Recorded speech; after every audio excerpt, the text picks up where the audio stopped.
What is going on, everyone, and welcome into another edition of the Unreasonable Odds podcast presented by DraftKings. It is Thursday, October 21st. We are heading into week 7 of the NFL season. We're in the midst of college football season.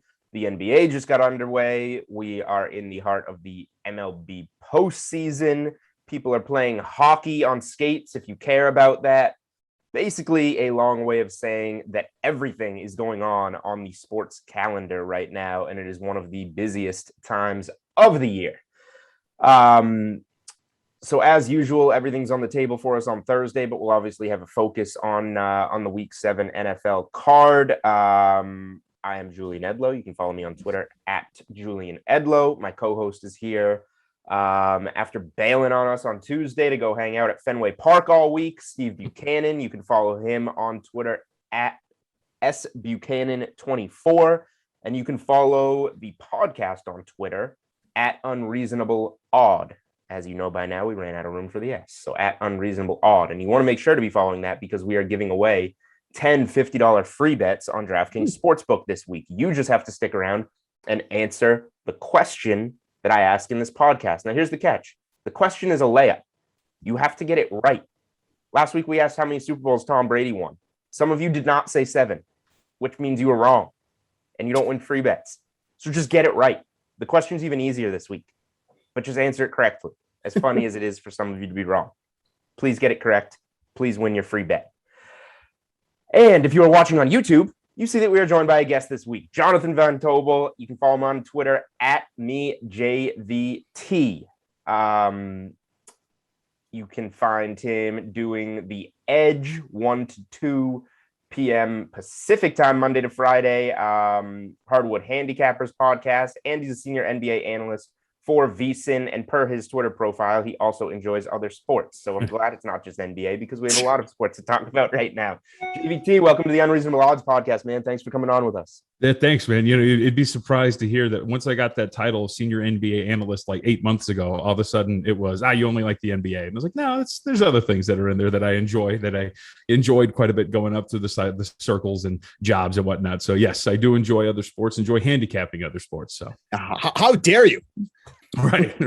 I was told it was, because I used to, before I got to VSiN, I covered Las Vegas out here a lot. I covered UNLV hoops.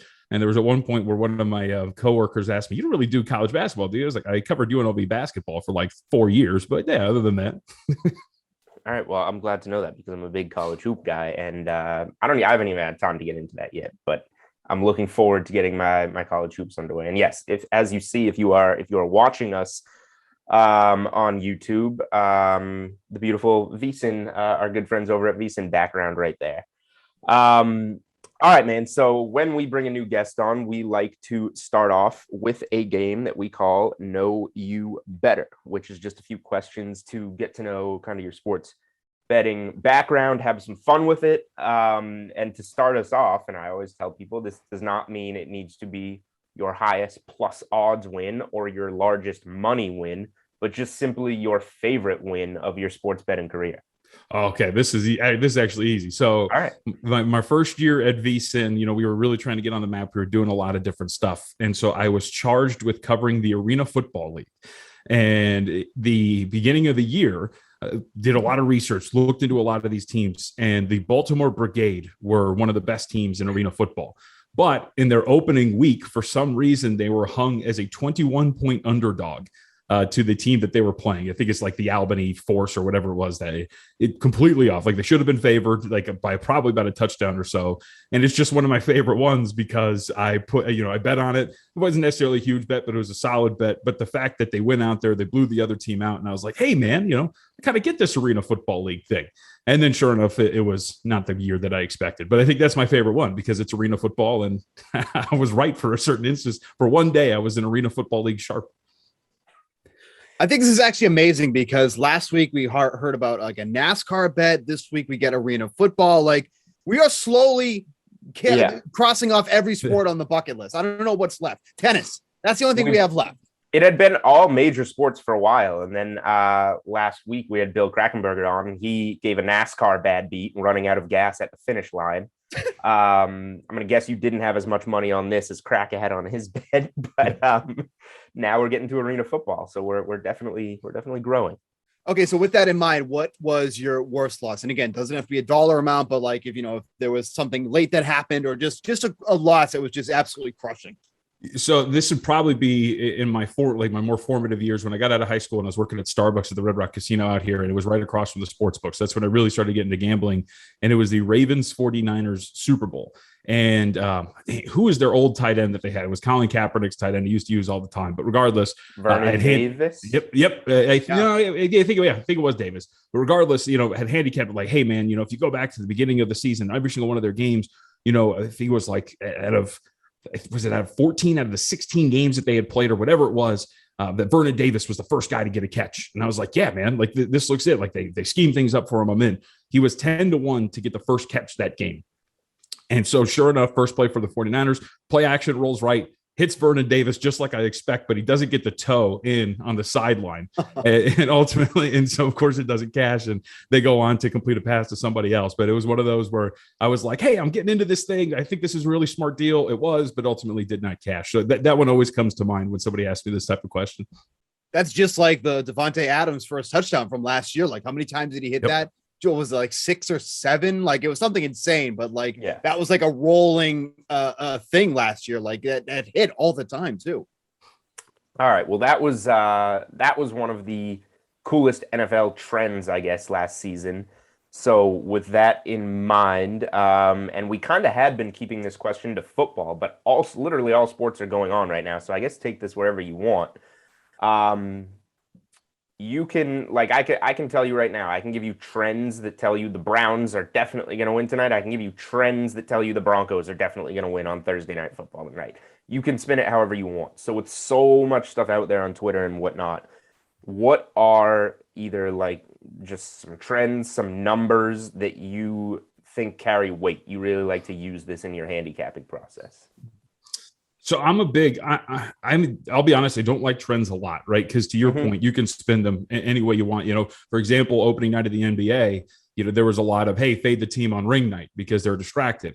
And I went back and looked over the database, like 25 years, they were 10-15 against the spread, the team getting their rings. But the previous 9 years, they were 5-4. And then we see what the Bucks did. And now they're 6-4 ATS in the last 10. So you can really spin them any way. So I'm a big matchup guy. So I just like, I like statistics and analytics, for example, and it's really general. But if you're a team that's poor within 4 feet of the basket defensively, I will look towards teams who like to attack off the bounce and get within 4 feet of the basket. So I'm more analytically and driven by that. So I think not so much a trend, but I think it's just matchups. And if you're weak in one area, I'll look to attack it with a certain other thing, because trends kind of, sometimes you can fall into the trap of using them a little too often, and I try not to do it.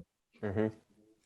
So in that sense too, and you kind of like what Julian would have said, Twitter is full of a lot of bad information too, as well. So is there a trend that you see that you just and again, I know you just said you're not a big trends guy, but is there one that you would say I really want nothing to do with this, and maybe it's something that people talk about often? I always just like the ones that play amateur psychologists, right? Distracted team, letdown spot, all sorts of things, because you have no idea what's going on in the locker room. You have no idea how these guys feel. And those are always my favorite. It goes back to the opening night trend we just talked about, letdown spots, especially in the NFL. Like when somebody tells me this is a letdown spot in the NFL, it's a red flag for me immediately, because I'm like, well, these are professionals that have 16 games to get the job done. I don't think they're I think there was a trend on Twitter, or there was a thought on Twitter before the Ravens Monday night game against the Raiders. Hey, they might be looking past the Raiders because they got a big matchup against Kansas City next week. It's Monday night of opening week in the National Football League. I don't think they're looking ahead past the Raiders. So I love the amateur psychology stuff. Those are ones that I laugh at all the time. I agree with that. I have a lot of trouble when people use in their analysis this is how this team is feeling right now, because you have, like you said, you have no idea. So I like that answer. Okay, final one here before we move on to this NFL card. And there's two answers, or an answer, I guess, that we don't allow people to give, and that is bankroll management, because if you're not doing that, you're not going to win money. But your best advice with so many states now, obviously you're out in Vegas with VSiN, but with so many states now becoming legal slowly, welcome to DraftKings Sportsbook, Connecticut. Your best advice for new sports bettors, because a lot of people are just starting off with this now. Oh yeah, and I think bankroll management's at the top. But I would say over the last 2.5, 3 years, I've really become dedicated to, okay, this is how much money I have. These are my unit sizes. This is what I am doing with them. And slowly but surely, what I've done out here in Las Vegas is, build up the bankroll at one app, one operator, take a certain amount out, put it out at the upper operator, right? And now, so far, I've got 4 apps with enough of a bankroll that I can play, get shop numbers, do all of those things. Bankroll management to me has become like one of the most key things as a handicapper, because even on the times that you're down or times that you're in a little bit of a slump, because it's going to happen, as long as you're keeping a base roll of your 1 unit play, which usually should be 1% of your bankroll, but more often than not, you are not going to find yourselves in a hole where you're going to have to deposit money or anything like that, or losing your shirt, as people say. Bankroll management to me has become like top of the list if you're talking about advice going forward. All right. I like that. And yes, as somebody that's coming off of getting slaughtered on an NFL Sunday, and you get all that hate on Twitter from the people that lost all the money in their accounts, this is why you manage a bankroll, because we're fine. We live to see another day. It was not fun for me either, to all the people that are so angry about it. That was me 2 weeks ago, man. 2 weeks ago for me, it was a bloodbath. I could not pick my nose on Sunday. Nothing was right. So it came after a 6-1 college football Saturday, though. And makes you feel better. Fun. It does make you feel bad. All right. Let's quickly start with this disgusting, injury-riddled Thursday night football game of the Broncos, who were once 6-point underdogs, I believe, in this one, getting closer and closer to a pick 'em. I think 1-point underdogs on DK Sportsbook the last I checked. Yep. We're still sitting there. Yep. So. And that's actually changed since from like an hour ago, because when DraftKings sent out the splits that we post out, it was at -2, and the money was actually almost pretty even at -2. So obviously there's been some heavy movement there in the past hour and a half since as we're recording this Thursday afternoon. All right, keep talking, Steve, because you're not going to get me to pick a side in this game. I don't. No, I mean, I feel bad for anybody who took this at -6 when it first opened up, because you wouldn't be taking that if it was Case Keenum, if you had known that. But obviously this has taken some, dramatic line movements because of the injuries that have happened. Like you even said it too, as of yesterday, this was at a pick 'em at one point. Browns went back down to -3. I mean, it's just been kind of all over the place. Like I want nothing to do with this game at all. I don't think many people do, unless you've already been invested in this. So, and the total continues to fall as well. This opened up at 44.5. It's at 40.5 now. I mean, maybe an over at this point at 40.5, but just gross. It's so gross from top to bottom. I'll say this before we send it to you, if you want to toss anything out on this game, JVT. I might be interested. It's now 40.5. Like I might be interested in the over. Look at these defenses. The Broncos defense we found out is overrated. The Raiders just made them look foolish on Sunday.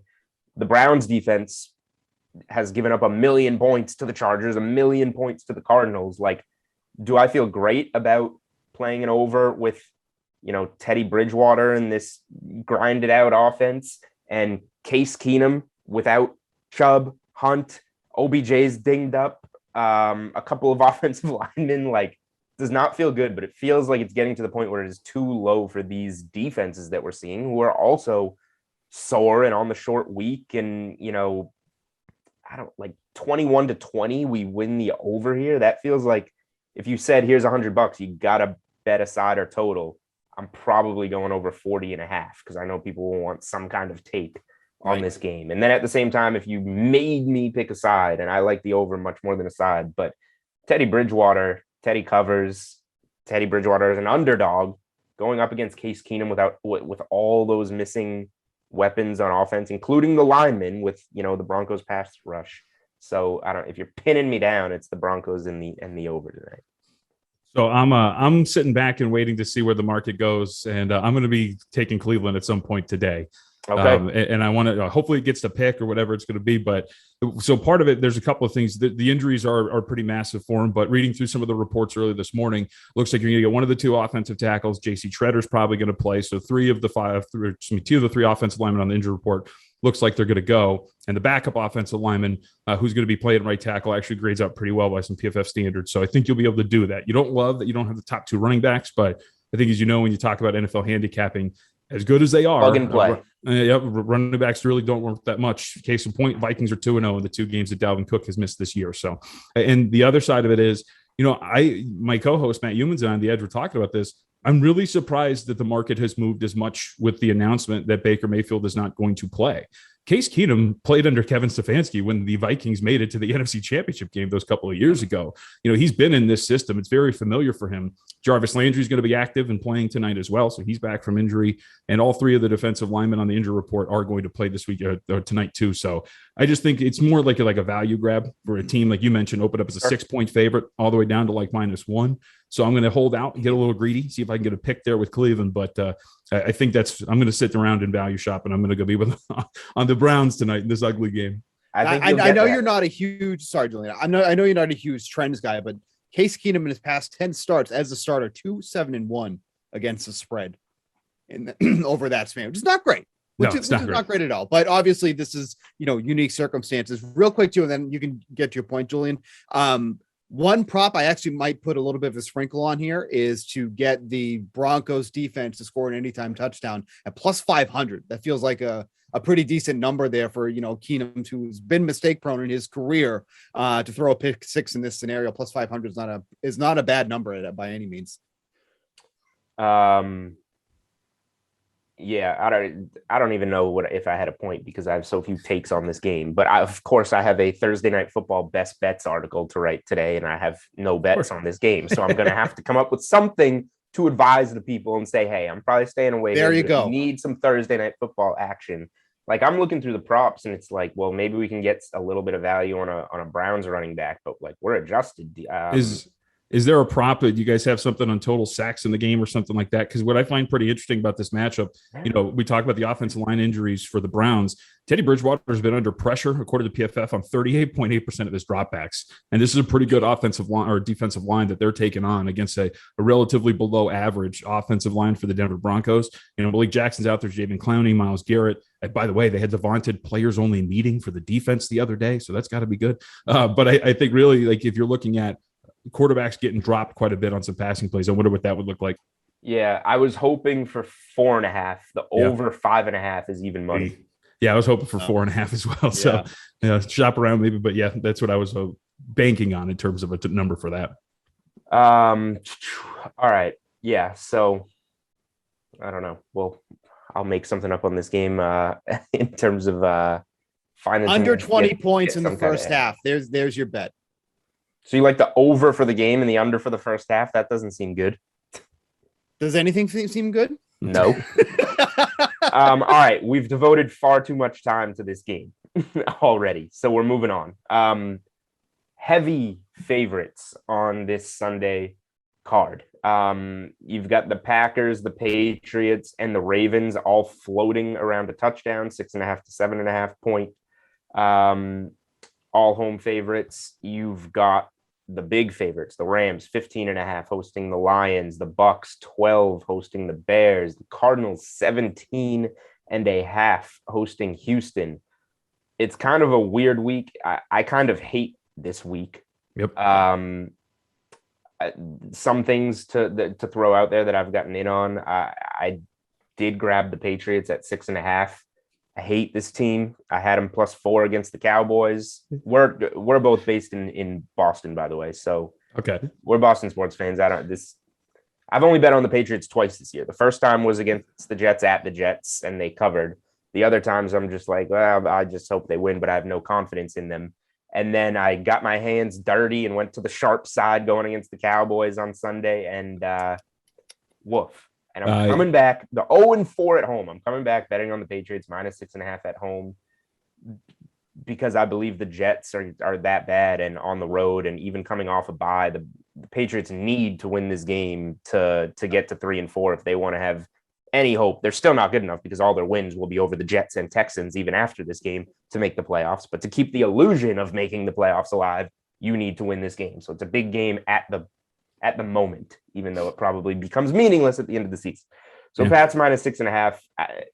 This is how you know this week is bad. Like, I got the Falcons at a pick'em at Miami. The Falcons are coming off the bye going to London. They're getting Calvin Ridley back. the only reason I bet this is, and it would have been better value if the Dolphins didn't actually lose to the Jags, but it does speak to how bad the Dolphins are and how, I mean, Tua looked awful. I don't know if I've ever seen this, and either of you can correct me if I'm wrong. Has anybody come back from London and not taken the bye? No, I haven't seen that before. I think it's because of where Miami's based, right? They have a home game, so it's not that long of a flight as you would think, or travel situation. But you're right. Like, I think it's pretty surprising to do that. I get that it's like, it's the same thing as playing like the Chargers or whatever technically, but I feel like it's not. I don't know why. Again, I guess this is me. Maybe I'm making a mistake trying to see how the Dolphins feel, like we just talked about. I don't know how the Dolphins feel, but going to London does feel different than, staying in the US. I think it's kind of a tough spot for Miami, but again, I'm taking the Falcons in a pick 'em on the road. So that tells you what I think of this stinky week in the NFL. Yeah. By the way, I feel your pain on the Patriots. I bet on them twice this week, this year too. Week 1, it laid 2.5, and Damian Harris fumbles as they're going to potentially win that game. That sucked. And then I was on them at plus 4.5 last week too. And I'm with you. I was like, yeah, good number. This is feeling great. And then they don't go for it. And you go to overtime. It's like, all right, well, maybe they don't win, but this will come down to 3. Nobody throws the touchdown on the second possession in overtime, but the defense was that bad. But I agree with you. I think you're getting a similar number as to the one that you were when you were taking on the Jets on the road, right? You're talking about 5.5, 6.5 in that range when they blew them out in, what was it, week 2? I used them on a teaser. And so it's interesting you bring up these 2 games. So I teased the Patriots down to -1, and I teased the Dolphins up to 8.5. Oh. And mainly my thinking is because I'm big on power ratings and market power ratings and how we perceive these teams and whatnot. And I think it is, the Dolphins are at an all-time low with their market power rating at this point right now, losing that game the way that they have been playing at this point. But I find it fascinating that we are at week 7 now. The Falcons have played 6 games. 5 out of those 6 games, the market has played against them every single time. The only exception being that Giants game where they opened up 3 and closed 2.5. And I just think this is kind of a play against the market perception of where Miami is now. Now, I don't want to take 2.5, but I think when you're talking about 2.5, teasing them up through 3 and through 7 and getting that 8.5, I think that's a pretty fair number. This is the Falcons team, 3rd lowest pressure rate at this point in the National Football League, pretty porous secondary as well that gives to us, in this offense, some easier throws and some easier continuity on offense. I think that if we're talking about that teaser situation, I feel comfortable with that. So I am involved in those 2. So tease the Patriots down to 1 and got 8.5 with the Dolphins. We're a big teaser podcast here at Unreasonable Odds. Yeah, those long teasers, those key number teasers, any situation that you can use them in, I'm totally down. I'm looking for another leg for the Packers today. The Packers all the way down to 7.5 now as of this morning. That's going to be something worth using.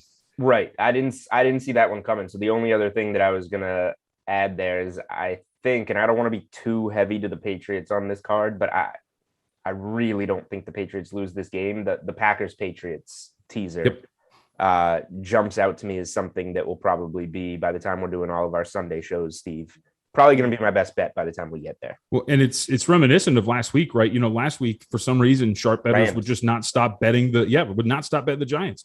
And then all of a sudden you get that number knocked down to 8.5 and you're like, okay, cool. Throw it on the teaser and see what happens. It wasn't even close. The Rams took care of business. That was close for like half of the first quarter. And then the Rams started pulling away. So yeah, it's a weird situation that, there's so much action against Green Bay, similar to last week. So I want to bring up, I'm glad you brought up the Giants because I wanted to bring that up because as of right now, my favorite bet on the board right now is the Panthers -3 against the Giants. What am I missing here? I feel like the market is down on them because they've lost 2 in a row coming into this game now. Now they're facing the Giants, but it's like the Giants are just, there's so many injuries on that team. And then they just look completely lost. And defensively, what are they going to do? I get it. Obviously McCaffrey remains out for the Panthers and whatnot, but the Panthers should be able to handle them without issue here. So -3 for the Panthers, this just feels like it's not right. So for me, sometimes that ends up being a trap on the week, but I just don't see how the Panthers don't cover -3 against the Giants at this point. Yeah, I see. I want to ask that question to you guys because I'm confused why the Panthers are favored on the road, to be quite honest. When you looked at Sam Darnold, and it's not even Sam Darnold. I want to start with Sam Darnold. Start with the offensive line. This is one of the worst offensive lines in the National Football League. If you look at some of their, I'm big on the PFF grading system. I like what they do. Also break it down statistically where you get actual numbers behind stuff. But Darnold's been pressured on 37.6 of his dropbacks. only one player along this offensive line has a PFF pass blocking grade of over 50. Like, it's been really bad for this offensive line. And you saw last week, Darnold didn't have anything. They kept dropping passes. He was on pressure at almost every single drop back, and he's been terrible under pressure. We're talking about 51% completion, 7 yards per attempt, 1 touchdown, 7 turnover-worthy plays. I can understand if we're talking about like a pick in this sort of a situation. And Carolina defensively, I think, is above average. They're clearly not as good as they were at the beginning of the year, but they're an above average unit. I just wonder, from the perspective of what we've seen from Carolina over the last 3 weeks, specifically with their offense. And by the way, we just talked about how all of a sudden the sharp market couldn't get enough of the Giants. Now they're 3-point underdogs at home to the Carolina Panthers. That's to me was a little shocking to see what Carolina has done offensively over the last 3 weeks, and now see them laying 3 on the road against the Giants. So real quick, to your point, though, as well, according to PFF, the Giants are one of the worst ranked pass rushing teams in the league. So how much of a problem with it? So like, I totally get what you're saying, and I'm with you on that, but that was also kind of why I like the Panthers more, because the Giants have not been getting any pressure on the quarterback. So now Donald's working with a cleaner pocket than usual. Maybe they can start getting, DJ Moore going again, or Robbie Anderson into the mix. That was another point that I wanted to bring up too, is that the pressure has been immense for Darnold, but it feels like he's not going to be getting a lot from this team specifically. Yeah. Sitting back for a second and just listening to this conversation, it just sounds like we're talking about 2 bad teams. Yeah. What it comes down to. No, 100%. And I think it's a good test, right? Like, in terms of like what wins out at the end, bad pass blocking or bad pass rushing, right? Like, sure. if what is ultimately going to work out for the other team. So I haven't bet this game. I think, again, when we're talking about those teasers, if we're floating around that 2.5 range, Giants are a teasable candidate if it's going to close around there. I'm just more curious, like, from a power rating perspective, because, and I'll be upfront with this too. After the first 3 weeks, I wrote an article about it for Point Spread Weekly, our magazine at VSiN, brought it up on the show multiple times, that I was going to be looking to play against the Panthers as often as possible going forward, because I thought there were a lot of indicators that they were somewhat fraudulent, and that just played out over the last 3 weeks. So I think that's where I come at it from, like a preconceived notion, and so far it's been right to a certain extent. But I do wonder, like, to me, and that's what ultimately kept it off of it, because you're right. Like, we're talking about like the second worst pressure rate, really bad in terms of pass rushing. So I just think it's pretty interesting that a bad team that was bet against, by the way, too, last week. Remember, the Vikings ultimately closes a 2.5 point road favorite in that game, is now a 2.5, 3 point favorite on the road. Let me ask you about these Wong teasers real quick, because it sounds like it's something that you are high on and use in your betting strategy. And teasing is something that we do a lot here. My eye, and maybe it's a bit more of a square, whatever you want to call it, side, but my gut, I always just feel more comfortable taking, let's use the Packers and Patriots as an example. Those touchdown range home favorites, 2 of them to essentially win the game, getting them down to the 1 range. That's where I always feel my most confident. You're always going to get tripped up and lose one, along the way. But I just feel like, that is something that throughout the course of the season, you can generally get 3 out of 4 of them in a month if you're doing your 2 strongest touchdown favorites each week. Occasionally I'll tease a team up, like the 8.5 Buffalo, even on the road at Kansas City. I took them. I took the +3 with them. I took the money line with Buffalo. I loved Buffalo, but I felt good enough with them to just tease them up to 8.5, 9 as well. But it's not something I do much. It sounds like something you maybe do a little bit more of, talking about teams and home field goal range dogs here. Miami, the Giants. What is kind of your thought process with the other side of that? Because I think we cover the home touchdown favorites pretty well. But when you're looking to tease these 2.5, 3 point dogs up, what exactly are you looking for to identify those spots? Yeah, I think you're right, because I tend to be selective too, especially with the underdogs. I try to stick with those home underdogs of 2.5 because you get the added bonus of just being at home, and home field not worth as much anymore, as we know. I think they're mathematically it's around like 1.5, 2 points depending on how you grade it out. But it's just a small advantage. But I tend to stick with the home underdogs of floating around 2.5 points. And that's where I am at. And I don't think there's anything square about what you're talking about, right? The home favorite of about a touchdown or so. They're cashing. And getting that through 2 key numbers. As long as you're getting through those 2 key numbers of 3 and 7, those are very profitable. And I would say the other part of it, which is very important, is the prices that you're laying on those teasers too. I always shop at the places where we're talking about -125, -130 at the most. because, that's where you're getting the good value. I think a lot of people, yes, it's about the points, but it's also about the price and the implied probability that you're laying. And those are the prices that I think you want to be laying when you talk about these teasers. Minus 120 on our 6-point teasers on DraftKings Sportsbook. Yep, and that's awesome because that's a big part of conversation, because it's funny, all these old heads that I work with, they tell me, back in the day, teasers used to be minus 110, and I was like, yeah, we've awesome. Heard some even money money way back in the day. Yep, but now nice. There's spots out here in Las Vegas that charge $1.40, for those teasers. They are very profitable, and there's a reason why around the country those prices are going up on those. So yeah, $1.20 is a very fair price. And then, and just real quick too, if you're talking about the Patriots and Packers, if you just parlayed those two to win on the money line, you're getting minus 172 on that money line parlay. Whereas, if you, and Julian, you brought this up too before, if you're doing the teaser on this one, basically get them down to one each, it's minus 120. So you're getting a much better price on that too as well. Yep.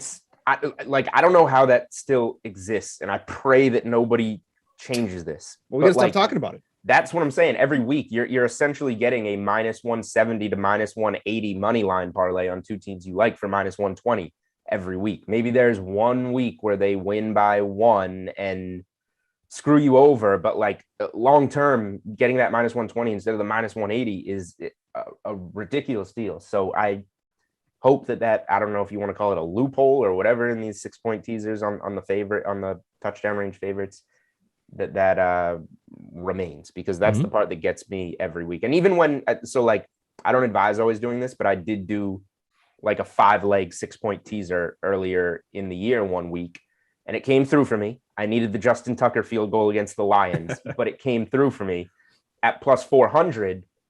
And my simple reasoning in taking it was because I couldn't say no to the value, because I put the 5 teams in a money line parlay and it was plus 212.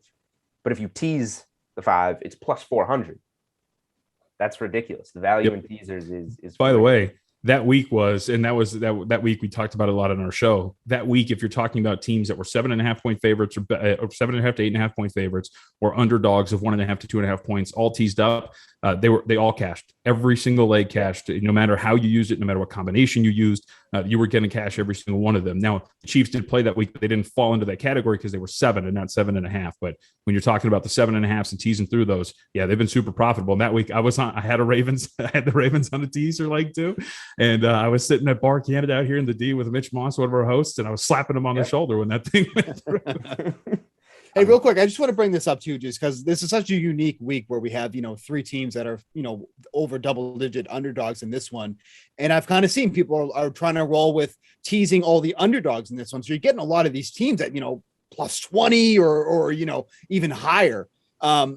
Do you have any real take on that or any real thoughts on that? I know this is a unique situation, but I think that's going to be a strategy that people are really going to try to implement this week because we have so many ridiculous favorites on this slate.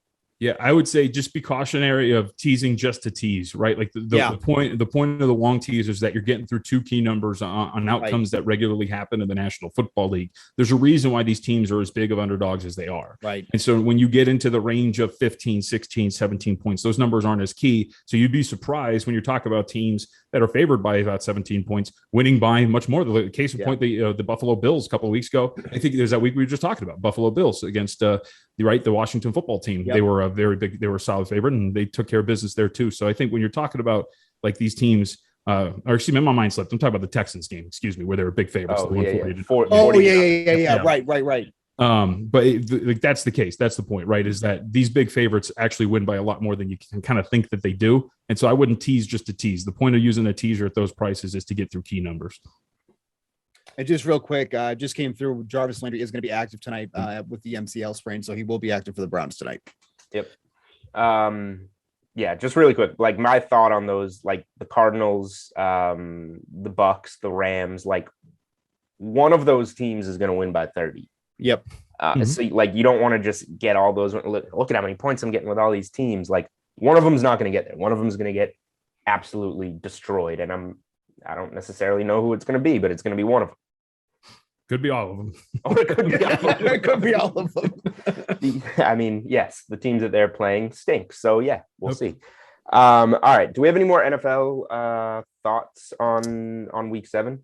I'd like to pick your guys' brain on a game, if you don't mind. Let's go.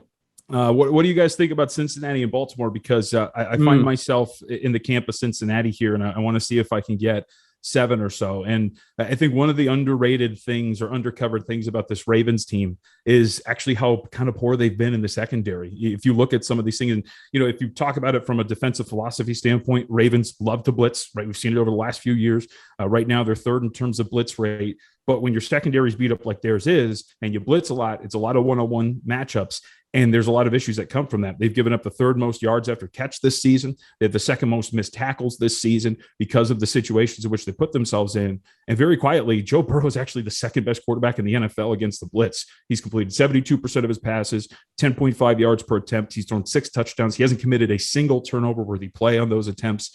And the Bengals have actually put together a pretty solid front against the run where they're not going to stop Lamar Jackson. But if you're talking about taking like 7 in the range of that with the Ravens team that's coming off of a big public spot in which they covered and took care of business against the Chargers, like I have the Bengals circled as like a contest play and a bet to make this weekend too.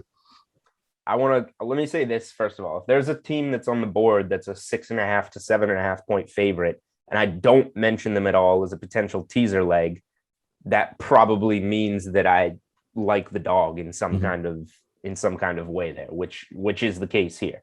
Yeah, I agree. And honestly, like the Bengals have been like a sneaky good team against the run too as well this year. And obviously the Ravens run at one of the highest rates in the league, but I think it's only one team has gone collectively over 100 rushing yards against this team.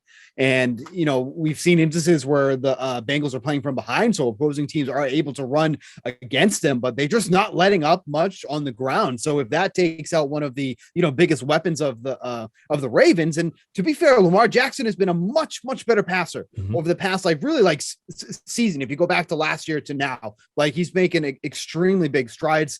Bateman coming back is obviously a big thing for the Ravens too, as well, because I know how much that they love them. But I honestly, like the Bengals have been probably my most personal profitable team so far. Like I just keep nailing them on the spread and everything. They're only 3-3 against the spread, but they feel like a much better 3-3 against the spread team, because it's like when they have been covering, they've been smashing when they cover the spread. So I like the Bengals as almost over a touchdown underdog in this spot. Like you said, I'd love to get them at 7 if I can. It's still sitting at 6.5, but I agree with Julian. If there's a 6.5 team that's sitting there and they're not already on my teaser list, then there's a reason for that. I like the Bengals in this spot. I mean, you couldn't be selling any higher on Baltimore too. Like everybody's talking about coming off of that victory, holding Herbert and the Chargers to 6 points. Meanwhile, the Bengals just blew out a team who, yes, the Lions stink. I have them under 5 wins on the season for plus money, but they've almost won 2 games. It's taken a historical combination of field goals to keep them winless. So, the Bengals just went on the road, right, to Detroit and took care of a team that's at least been competing with other teams. So, yeah. And really quickly you mentioned Lamar Jackson having a good year passing the ball. Lamar Jackson's played 6 games and he is more than halfway to his season-long passing yards prop.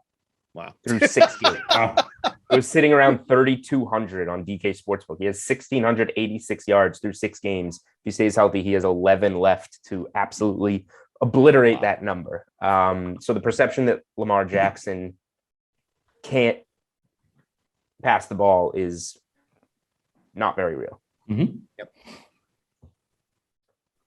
All right. Steve, anything else for you, I guess, on this NFL board? Nope, I'm good. All right, there we go. We got through everything, I guess. Okay, let's do I guess, we're almost at the World Series. You want to do like a few minutes on MLB here? We'll do a few minutes on NBA and get out of here. Yeah. Actually, you know what? Here's what we're going to do right now. I'm going to ask you your question that you need to respond on Twitter. DM the Unreasonable Odds podcast at Unreasonable Odd with the correct answer to this question. And the contest ends on Sunday afternoon. And by Monday, 10 of you will be contacted for as the winners of $50 free bets on DraftKings Sportsbook. Who won the NBA Finals last season? Who won the NBA Finals last season? And legit, go on Google if you don't know. Don't just guess. People guess with Tom Brady. You don't have to guess. Some of you guessed with Tom Brady, or some of you forgot that he won last year with the Bucks, or thought it was how many did he win with the Patriots, which was not part of the question. Get it right. This question's easier, I think. Get it right. DM the Unreasonable Odds podcast on Twitter, and you will be eligible to be one of 10 winners for a $50 free bet on DraftKings Sportsbook. To be fair, this is the third NBA season in a calendar year, so maybe we are. Wow.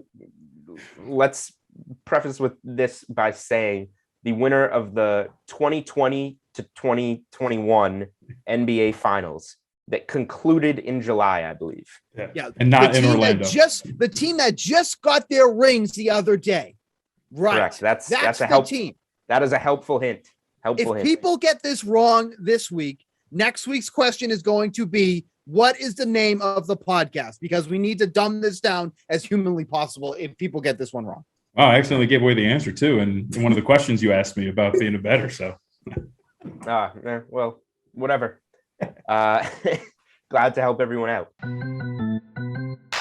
MLB postseason. Steve, as you know, I've been doing well with it, but I just keep betting the Red Sox. That's my secret. And that has slowed down the last 2 nights. So, believe it or not, I kind of like the Red Sox on Friday night in Houston with Eovaldi on the mound. You should. Plus money, plus 115. I gotta have it game. If you've been listening to local Boston sports radio this morning, you've heard a little bit of the chatter about Houston potentially doing some, whatever you want to call it, gamesmanship. Yep. Or beyond gamesmanship, whichever one it is. A little bit of whistling for the old fastball, and ball started soaring over the green monster. Apparently that was happening in Chicago as well. So yeah, I don't really have any baseball takes besides I'll be pretty bored with Braves Astros. I selfishly want Dodgers Red Sox as a Red Sox fan, as a Dodgers bettor, and as somebody that's going to be betting the Red Sox at plus 115 on Friday night.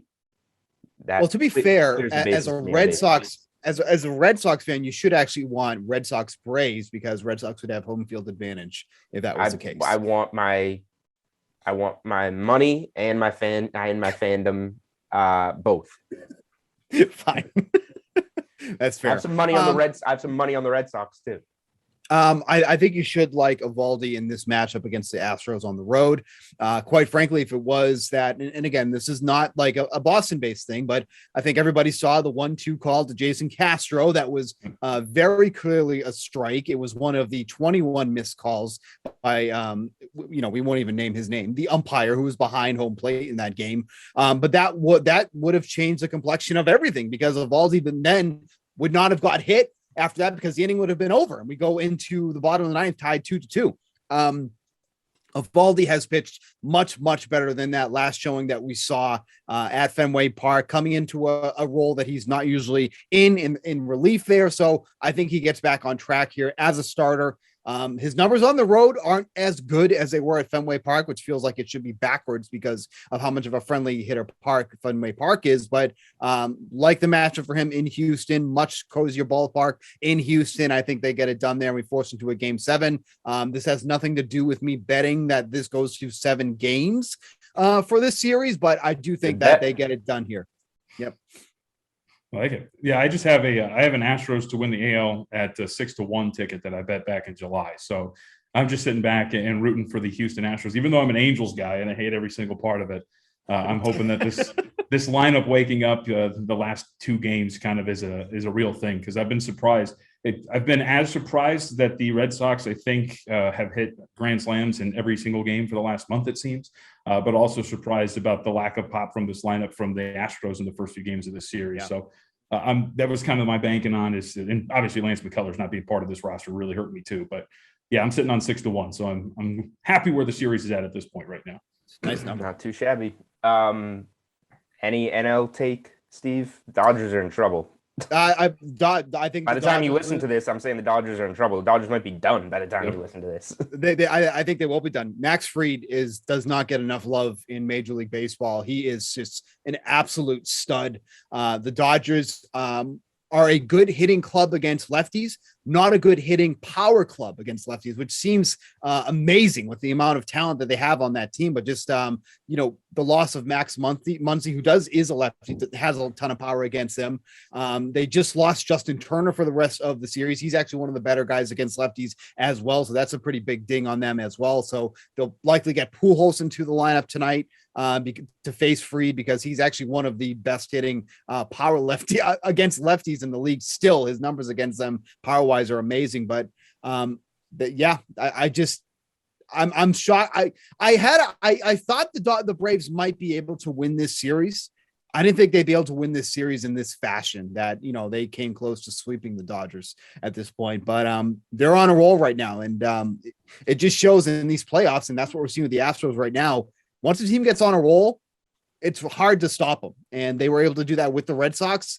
And now they're on the roll. And that's kind of how it feels with the Braves. So I would not feel comfortable backing the Dodgers in this spot, even in a must-win game. Fried, for me, has just been that good.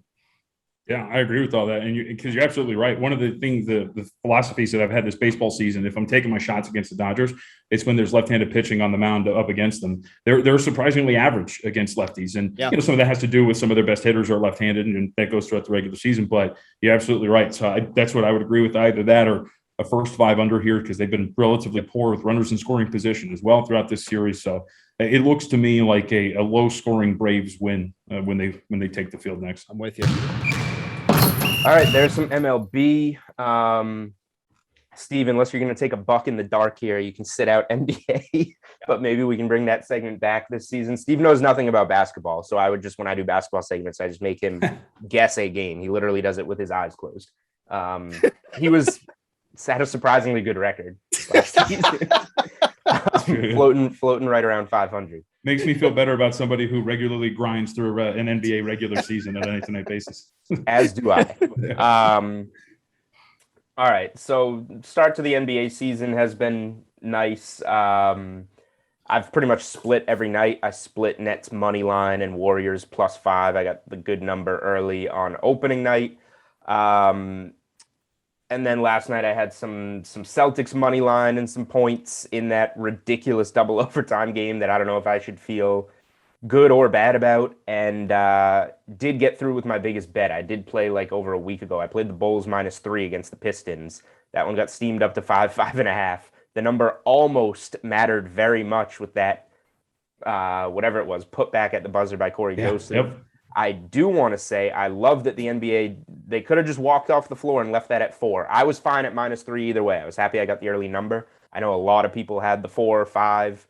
I'm very happy that the NBA went and looked at that and got it right. All the money was on the Bulls, and bettors got paid. So I'd like to see that from the NBA, taking that seriously.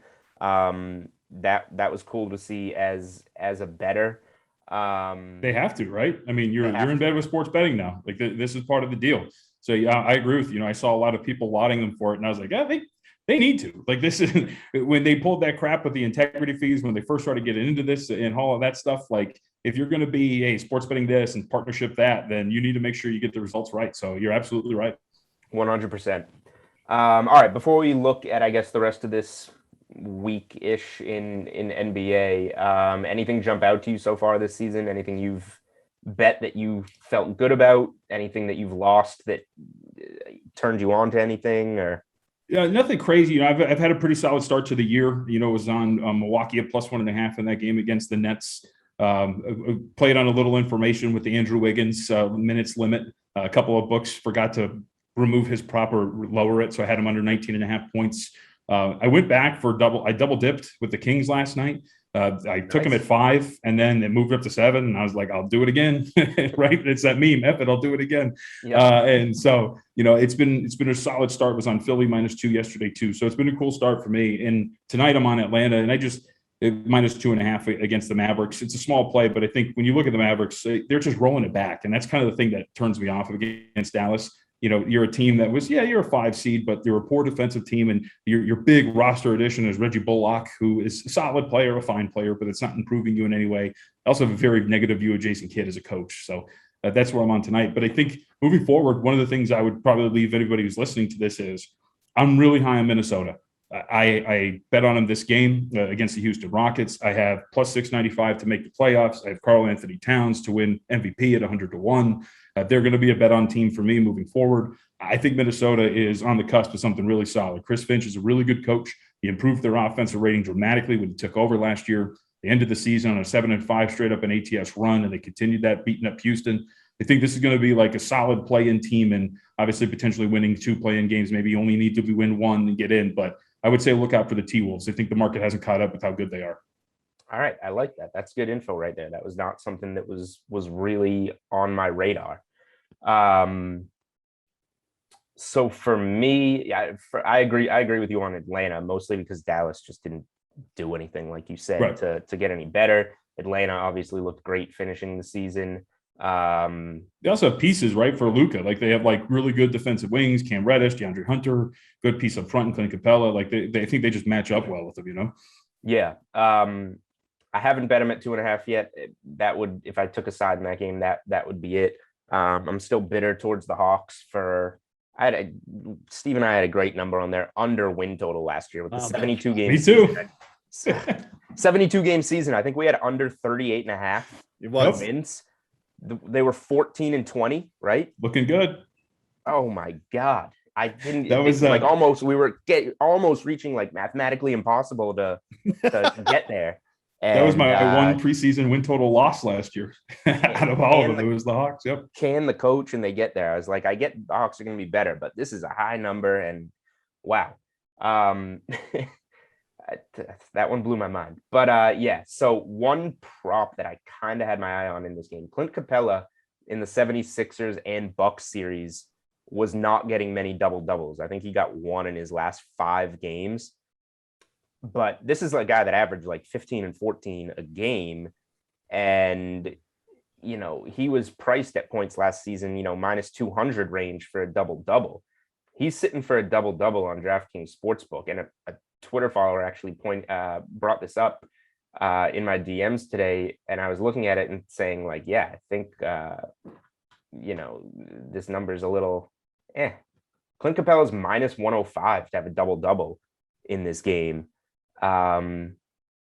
Just price wise, I think that's a good value if you're getting anything in the player prop market.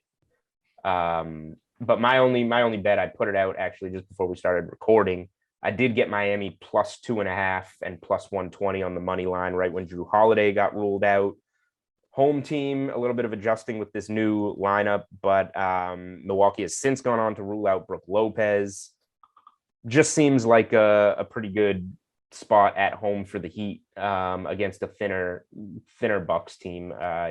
Miami's obviously swinging for the fences. Lowry, Butler, Bam. They've got a pretty some depth with the shooting. Obviously, Robinson, Hero, and so on. So I kind of like what Miami has this year, and I like the spot now more with the injuries from Milwaukee. If as we're recording, that's sitting minus 1.5, minus 125 for Miami. So some of the value is kind of gone. It's nice to have the plus money in a pick'em game rather than now laying it. But yeah, this would be the Miami side for me, given what we now know going into this game. Yeah, I'd agree with that. And that's, for the Bucks being cautious, he was actually Drew Holiday on the injury report this morning is probable. And then, of course, they pulled the NBA season, right? Pulled the leg of the rug right out from underneath. I thought it was going to take longer than till Thursday, but here we are with these wild NBA injury reports that we know all too well at DraftKings, managing our DK Live app and staying up to date with all these injuries for all of our DFS players. NBA injury reports are not fun to deal with, which is something throughout the season that I love to, if you can, you got to have alerts on and go in and see those numbers. But with player props, that is by far my favorite way to bet the NBA. And, probably once we get into next week, that'll start to become more of a thing for me. I haven't posted any player props yet. My phone's going to go off in 30 minutes for the 10:30 injury report, 10:30 Pacific time injury report. So. Right. 2 spots I have circled for Friday night. We don't have a number yet on Celtics Raptors. The Raptors looked absolutely horrible on opening night against the Wizards. No Siakam. Lowry's obviously down in Miami.